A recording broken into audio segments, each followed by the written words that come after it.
Welcome back to A.I.M.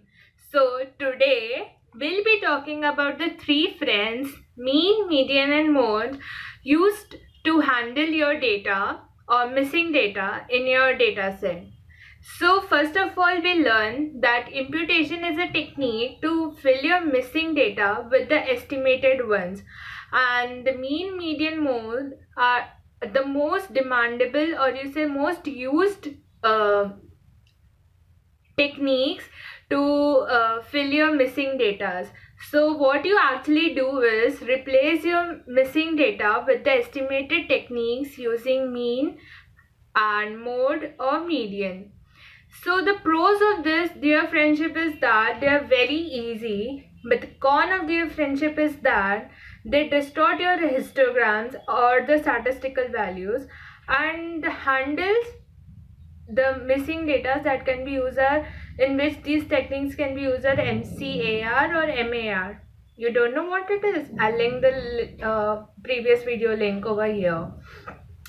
So what is that? The friendship of mean, medium, mode is like very easy to handle and very easy to you can use, but what they do is they cause some statistical errors and they wrap up your results to some very close values as you estimate or replace your observations with the estimate value. So sometimes it is a possibility that they can they can just estimate or make your data very much biased towards something.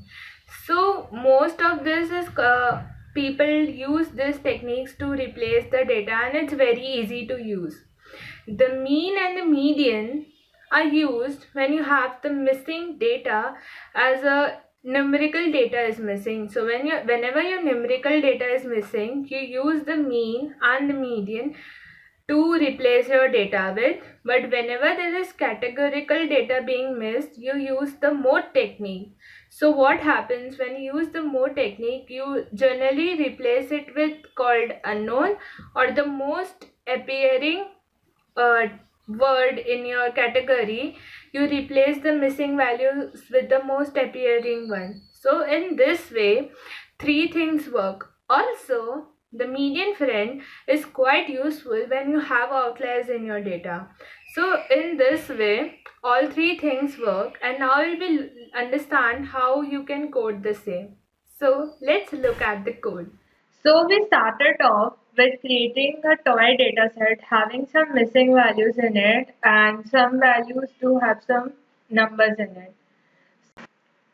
As you can see that we have filled the missing values of x1 with mean and x2 with median. So in this way, they gave us estimate measures for the values. But as you can see, we have used the mean and the median only for the figures or the numbers. We haven't used mode for this. Yet again, we create another toy dataset having the categorical values of different types of colors in it. Now, for the each column, we find the value in the decreasing order, and with the most common words coming in our dataset, we replace the unknown values with it. So as you can see, it is a method we used as mode. So now you can see that how mean, median modes are used. Well, thank you friends for watching this video, and to stay tuned and know more about data science and different techniques, please like, share and subscribe to our channel. Until we meet next. Thank you. Bye.